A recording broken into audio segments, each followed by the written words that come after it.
137 meters long, 23 meters wide, 3 full decks. These were the dimensions God gave to Noah. Direct, clear, and supernaturally specific. That divine command left no room for doubt. Make for yourself an ark. And before that voice, one of the greatest works ever undertaken by human hands began. The Bible reveals the size of the ark, the material, and the purpose. But to transform that order into wood, beams, and structure, Noah had to face gigantic challenges. Challenges the text does not detail, but which any builder of that era would understand. And it all starts with what many ignore: the terrain. A structure 137 meters long cannot be erected just anywhere. It demands ample, firm, stable space, far from dangerous slopes and close to the cypress forest that would serve as raw material. Imagine Noah walking through the land, analyzing the soil, observing the firmness of the earth, the proximity of the trees, accessibility. No machines, no engineers, no maps, only discernment, practical wisdom, and faith. And when he found the ideal spot, he began the first stage, and there was nothing glorious about it. Removing large rocks, pulling up deep roots, leveling every meter, compacting the soil to support tons of wood. All with simple tools, but with a determination driven by the word. But there was something that made the work even more challenging in the pre-flood world: the constant humidity rising from the earth. The Bible explains that a mist went up from the earth and watered the whole face of the ground. Genesis 2 verse 6. This means the soil was often naturally damp, and damp soil can turn into mud. Tools sink, wood absorbs moisture, the terrain becomes vulnerable. So, Noah likely had to dig small channels around the construction site, creating simple diversions so that natural groundwater wouldn't swamp the work area. While he did this, people passed by watching. Some laughed, others whispered, "What sense does it make to prepare a gigantic piece of land like this?" But Noah did not answer because he was not building based on human logic. He was building based on God's instruction.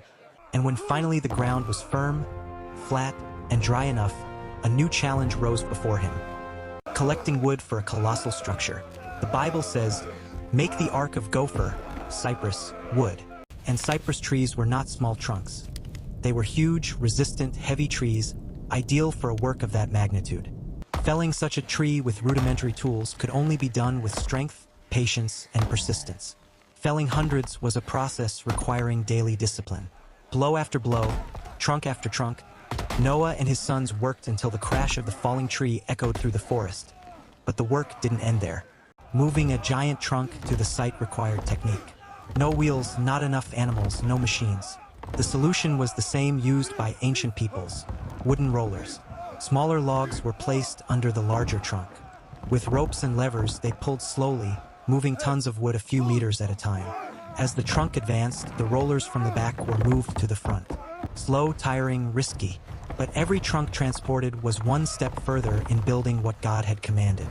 And Noah continued, because he who receives an instruction from God does not work for what he sees, but works for what he believes.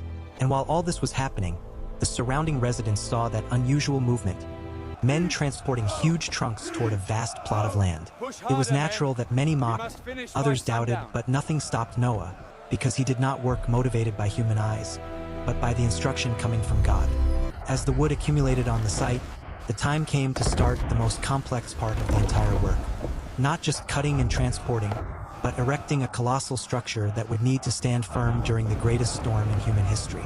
For the ark to remain firm, straight, and resistant, Noah needed to start from the base, the backbone of the entire vessel, the keel. The Bible does not describe the process, but any ancient builder would understand that a work of this size demanded an extremely long and robust central beam, capable of supporting the entire weight of the hull, the 3 decks, and the tons of cargo that would come later. But there was a detail impossible to ignore. No tree, no matter how big, reached 137 meters in length. This meant Noah needed to join several giant beams together, trunk after trunk, creating a continuous, straight, and solid line. A task requiring technique, precision, and patience. These beams were cut and fitted with wood joints, something known since the most ancient civilizations, mortise and tenon systems, which when done well become as solid as whole structures. And to lock these joints, stakes and pegs of hard wood were inserted, creating connection points strong enough to hold everything in violent storms. When the keel was ready, an impressive moment appeared before Noah. the need to erect the ribs of the ark. The ribs were arched beams rising from the sides and giving shape to the hull. The ribs needed to be fitted precisely. Therefore, Noah and his sons did what ancient builders mastered very well. Created custom-made joints, carefully hewn, allowing the beams to incline and arc naturally when fixed to the keel. And as these ribs rose along the keel, the shape of the ark finally began to emerge before their eyes. Now imagine the scene. Huge, heavy beams being lifted by levers, thick ropes, and pure human strength. Noah and his sons pulling, adjusting, correcting Techniques angles, for wood observing joint every centimeter. detailing at the Because if edges one of rib timber leaned too beams much, the from whole ancient structure would lose balance. civilizations. So they likely used ropes stretched from end to end as guidelines, used stones as plumb bobs to ensure verticality, and repeated the process dozens of times. When the skeleton of the ark began to take shape, the view must have been impressive. A gigantic wooden structure rising where there had never been a sea, the size of a modern building, but made only with simple tools and human hands. And then came a decisive moment, sealing the ark, because a beautiful structure is not enough. It needed to be waterproof, and God was direct about this. Pitch it inside and out with pitch. So you're too busy to read the Bible. Well, With pitch. This detail is profound. Bitumen, a resin derived from the earth, needed to be boiled, thickened, and applied while hot, creating a hard and resistant film. But applying it only on the outside would not be enough. Wood absorbs moisture over time, and any infiltration could destroy everything. So Noah and his sons spent days, perhaps weeks, covering every crack, every joint, every crevice both inside and out. Each layer needed to dry before receiving another, and any flaw could compromise the entire project. In the end, when the last part was sealed and hardened, the ark was no longer just a wooden structure. It was a hermetic shelter designed to face something that had never happened before in human history. And the next step would be as important as the exterior structure, organizing the interior to house living creatures. The Bible reveals a fundamental detail: make rooms in the ark. The Hebrew term used, kinim, literally means nests, cells, small divisions. In other words, the ark was not an open warehouse. It was formed by smaller sections carefully planned to maintain order, safety, and stability during the flood. And here is an important theological point. The Bible does not describe the layout, only stating there were 3 decks and compartments. Based on that, we imagine what would be logical, practical, and possible for Noah. To maintain the vessel's balance, the most sensible thing would be to organize animals by weight and size. Lower deck, heavy animals, elephants, hippos, large cattle. This keeps the center of gravity low, avoiding dangerous oscillations. Middle deck, medium-sized animals, lions, bears, deer, larger domestic animals.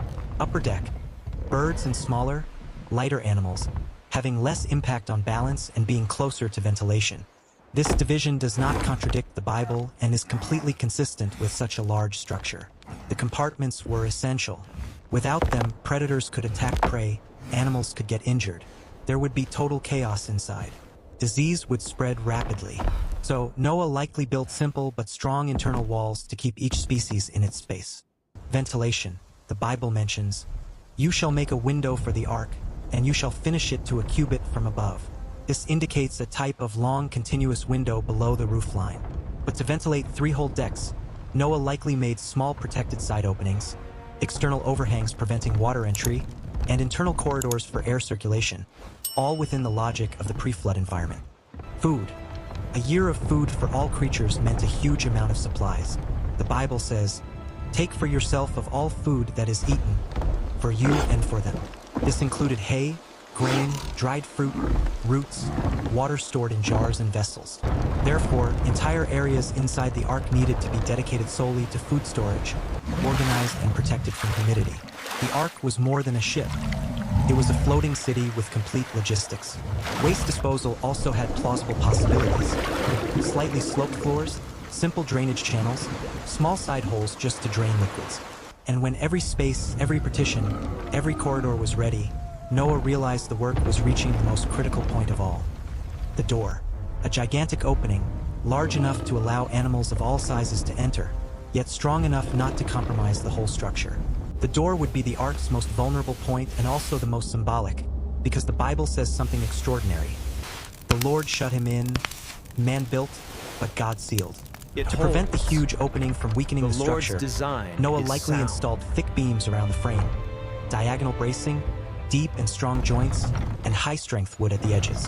And since he didn't have enough metal for modern hinges, the most plausible system was a vertical pivot shaft made of reinforced wood, allowing the door to swing with force but with stable operation. Before the animals arrived, Noah certainly walked through the interior of the ark, testing beams, verifying if the bitumen had hardened completely, checking cracks, reinforcing ribs, and then something supernatural happened. The Bible is explicit. The animals came to Noah. They were not captured. They were not driven by force. They came, as if an invisible hand were guiding each species. When everyone was inside, animals, birds, reptiles, Noah, his wife, his 3 sons, and his 3 daughters-in-law, a total of 8 people.